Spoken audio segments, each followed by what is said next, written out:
Buenas noches, el grupo está conformado por Melanie Vilés, quien habla Daniel Sánchez. A continuación se va a explicar la segunda parte de la tarea de investigación número C, el cual consiste en un control de PID, pero un sistema, en un PID de temperatura. Entonces, aquí, para entender lo que se va a aplicar aquí en Entidad Portal, hay que tener en cuenta qué es qué hace o cómo funciona el control PID. Entonces, rápidamente, el control PID no es más que un mecanismo de control que un lazo de retroalimentación que permite el control de una variable. Aquí en este caso, depende del proceso, el tipo de variable va a cambiar. Y aquí se puede aplicar en temperatura, nivel, posición o control de posición para un motor. ¿Cómo funciona el PID? Pues lo que hace es que se configura un valor de setpoint y ese valor en un restador, como vemos aquí, se resta el setpoint, el valor que deseamos, que es el valor del setpoint, menos el valor que está obteniendo como salida o lo que comúnmente se denomina como process value. Entonces, al realizar esta resta, se obtiene la señal ET, que es una señal de error. Y esta señal es lo que ingresa al control PID proporcional integral derivativo. Entonces, lo que hace este control PID es modificar o variar trabajar con esta señal de error, amplificarla, reducirla, aplicar la integral, etcétera, etcétera. Y esto le aplica a un objeto o a un actuador que pueden ser válvulas, resistencia en el caso de procesos térmicos, válvulas en el caso de procesos de llenado, etcétera. Y entonces, al modificar esto, y aquí ya es lo que le va a dar esta señal a la planta. Aquí se entiende rápidamente. Para que el funcionamiento de un control PID se requiere un sensor que determine el estado del sistema, que puede ser un termómetro, un cabalímetro, un manómetro, un controlador que genera la señal que va a gobernar al actuador y el actuador que va a ser el encargado de modificar el sistema, como puede ser un motor, una válvula, etcétera. Entonces aquí es lo que se explicó brevemente. Que el transmisor lo que hace es receptar la señal de este proceso térmico. Aquí, aquí transforma esta señal análoga en pulsos eléctricos y esto es lo que va a ingresar al controlador. Toda esta señal se la denomina como process value. Esta señal ingresa al controlador, el setpoint que ya se estableció previamente y el controlador lo que hace es restar y aplicar el control PID y esto es lo que va hacia la parte del actuador. Entonces, lo que hace el control proporcional es simplemente amplificar o disminuir el error. Su finalidad es acercarse al valor del setpoint. Lo puede acercar a un mayor o menor rango. Por ejemplo, puede ser que yo requiera mi coche necesita llegar a una velocidad de 100 kilómetros por hora y si aplico un control proporcional me está llegando a 120. Entonces, esto es lo que hace, o me puede estar llegando a 90, pero no me llega al valor exacto. Entonces, para llegar a ese valor exacto, lo que se requiere es aplicar un control integral. Entonces, esta diferencia de error, el control integral va a trabajar con esta señal. Aquí está. Tiene como propósito disminuir y eliminar el error estacionario provocada por perturbaciones externas. Entonces, por ejemplo, si con mi control proporcional yo llegué a una velocidad de 120 kilómetros por hora, con el control integral esto me va a ir reduciendo ese margen de error hasta estar a un valor muy cercano al valor del setpoint y esté en estado estable. El control derivativo es la función de mantener el error al mínimo, corrigiendo proporcionalmente con la misma velocidad que se produce. Y aquí tenemos un KD por DI. Esta es la fórmula completa. Aquí tenemos un KP, que es la acción proporcional, KP por TI, que es el tiempo de integración, que es la acción integral de la señal de error, de 0 a t, y la acción derivativa es un Kp por Td, que es el tipo de derivación, y Kp es el control proporcional por la derivada de la señal de error. Como podemos darnos cuenta aquí, lo mínimo que se puede obtener por un control es un control proporcional, porque en base a esto se comienzan a tener sus derivadas, como son el PID o PI o PD, cualquier tipo de variación. Nos damos cuenta que ya aparece la Kp, Kp, Kp, eso quiere decir que es lo mínimo que se puede obtener. Entonces ya con esta explicación teórica, aquí mi compañera Melanie les va a explicar acerca de la sección de normalizar y escalar. Listo. Entonces ya mi compañero nos explicó más o menos cómo funciona la regulación a partir de un PID, que es justamente el bloque que nosotros vamos a estar utilizando en nuestra función principal. pero para poder utilizar este bloque debemos pasar por un proceso, en este caso, de normalizar, escalar nuestras cantidades. Así que primero vamos a enfocarnos en los bloques. Tenemos bloque normalizar, tenemos bloque escalar. Ambos, si nos damos cuenta, poseen las mismas entradas y las mismas salidas respecto al nombre. Tenemos los enables, que justamente son los que habilitan el ingreso de nuestro valor.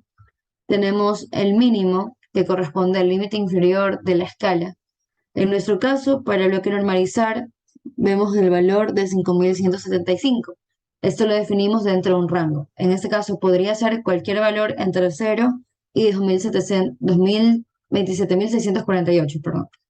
En este caso, nosotros decidimos ponerlo en este rango, siendo el valor mínimo 5175, el cual no hay ningún inconveniente ya que se encuentra dentro del rango permitido para el bloque normalizar.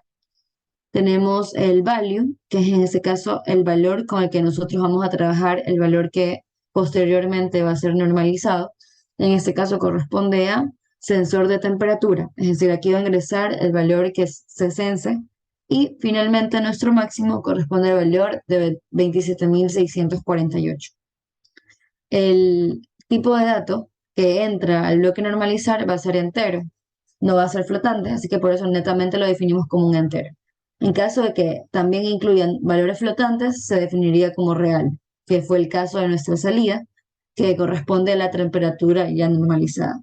Recordando un poco el proceso a seguir, sabemos que el bloque normalizar lo que va a hacer es la diferencia entre value, que es el valor de sensor temperatura, menos el mínimo posible de nuestro bloque normalizar, que en este caso es 5175, dividido por la diferencia del rango entre el máximo, que es 27.648, con el mínimo, que es 5175. Esto nos va a arrojar un valor de salida que va a corresponder a la temperatura normalizada, que va a ser un valor entre 0 y 1. Por eso lo definimos como tipo real. Como segundo paso, vemos que tenemos el bloque escalar. También posee las mismas entradas y las mismas salidas. En este caso, el mínimo y el máximo van a ser definidos por el usuario, dependiendo de la aplicación que le quieran dar. En este caso, nosotros definimos nuestro rango del bloque escalar como 0 mínimo y 200 como valor máximo. El valor que entra es la temperatura normalizada, que justamente corresponde a la salida de nuestro bloque normalizar, y nuestra salida corresponde a la temperatura ya escalada. El tipo de dato que entra es el tipo real y el tipo de dato que sale también corresponde a un tipo real. Posteriormente, tenemos otro bloque, como podemos observar. En este caso, el bloque denominado sub, que lo único que hace es una resta entre el valor que nosotros hemos medido, la temperatura medida, y un sensor previamente escalado o un sensor previamente configurado, de forma que podamos tener una salida mucho más aproximada a la real. Como no se trata de ninguna conversión, vemos que únicamente se define un tipo de dato, que es el tipo de dato con el que estamos trabajando. Vemos que entre la temperatura medida y la salida simplemente corresponde a la temperatura medida ya ajustada, es decir, ya aproximada a la real. Y se definió una resta de 1.25 para poder realizar esta aproximación mucho más cercana. Asimismo, el bloque escalar, que fue el que previamente mencioné, posee una operación que corresponde al valor o al value, que es la temperatura normalizada, multiplicada por la diferencia del rango entre el valor mínimo, perdón, entre el valor máximo y el valor mínimo, sumada con el valor mínimo, que en este caso corresponde a 0. Ahora sí, mi compañero va a proceder con la explicación. Sí, a continuación nos vamos aquí a explicar acerca de cómo va de las partes del PID Compact. Aquí tenemos cuenta que el PID Compact, el setpoint, está en un valor seteado ya en 75. El input es una de las variables que están aquí en el PLC tags, que es temperatura, medida y ajuste. Y tenemos como están de tipo real, tipo Dword, entera.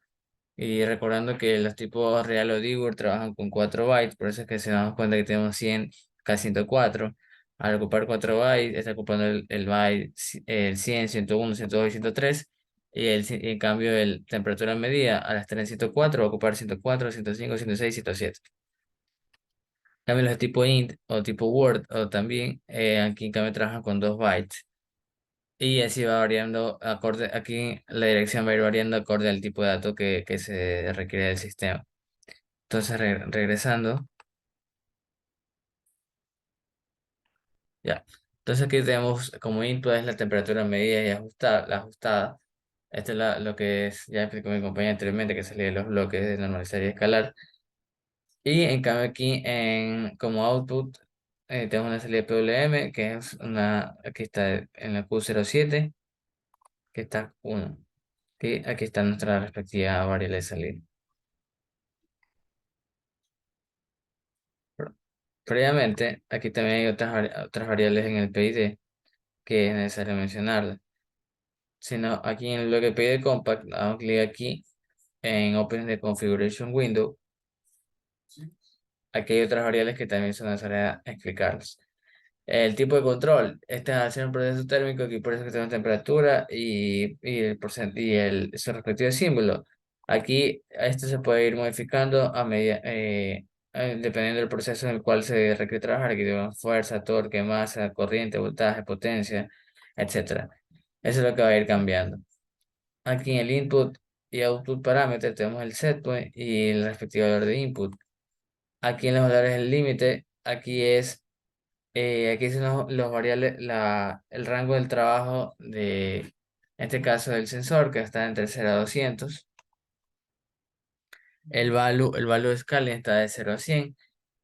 Y que esto comúnmente siempre está este valor, porque si se pone un valor mínimo, esto implica como que, por ejemplo, en los procesos de llenado de las válvulas, de 0 a 100 significa que la válvula de llenado va a estar en 0 completamente cerrada y 100 va a estar completamente abierta. Entonces, estos son para que trabajen entre el valor mínimo total y máximo total, se utilizan estos valores. Aquí hay otros valores que el PW, aquí nosotros usamos el PW. Y aquí en PI parámetros es lo interesante porque estos valores es lo que va a ir hallando el PLC, va a ir iterando para hallar estos valores en base a estas iteraciones y en base a las señales que le estén ingresando, como son del process value y el set point. Entonces, con PLC lo que va a hacer es realizar esa operación de resta por declaración de error y realizar esta acción proporcional y derivativa. Entonces, aquí nos damos cuenta que incluso si por algún motivo superamos los valores del cual se puede regular esa señal de error, se puede activar aquí Enable Manual Entry y aquí podemos poner manualmente los valores. Sin embargo, aquí lo que hace el, el PLC es ir hallando aleatoriamente estos valores por medio de su análisis respectivo. Aquí, ¿qué más? Aquí el PID Temperature. Aquí en esta sección, aquí en esta sección lo que se obtiene es, aquí es donde se obtienen las gráficas de, de la acción que se está realizando en de la acción de error, de la acción que se le aplica a, a una válvula o en este caso a un actuador. Aquí es lo que aquí en esta paleta gráfica, aquí se van a ver todos esos valores y cómo va a ir variando o oscilando las otras válvulas o dispositivos que permitan ir acercándose al valor de setpoint.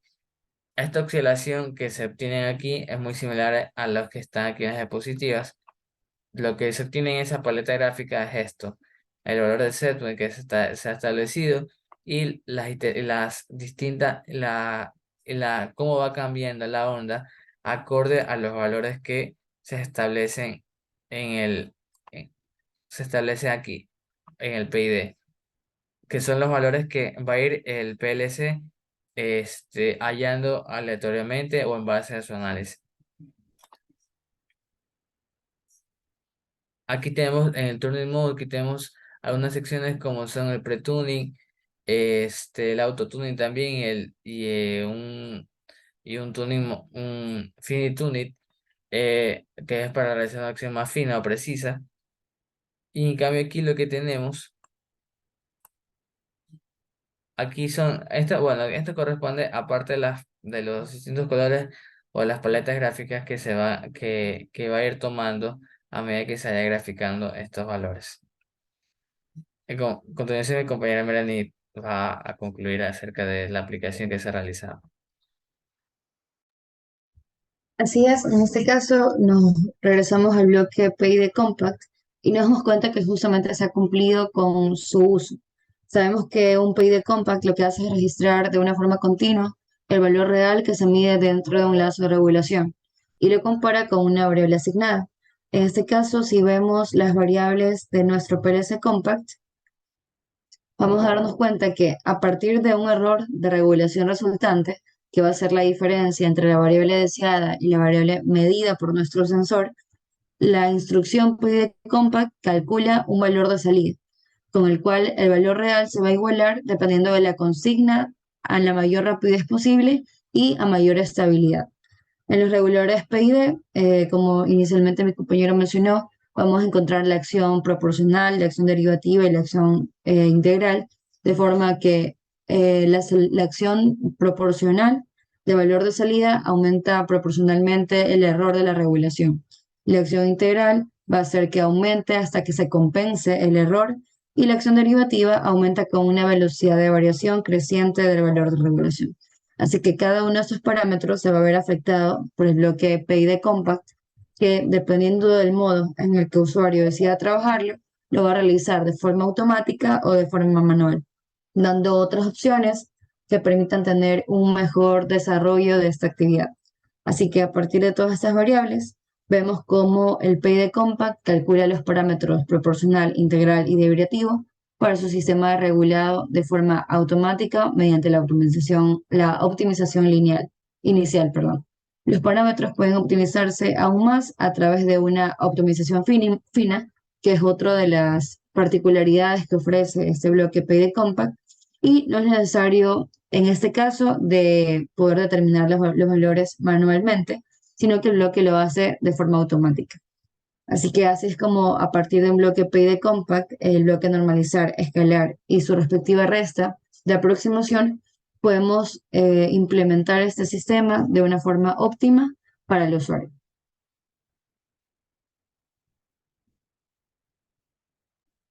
Muchas gracias. Esta fue que se concluyó la explicación de la tarea número 6.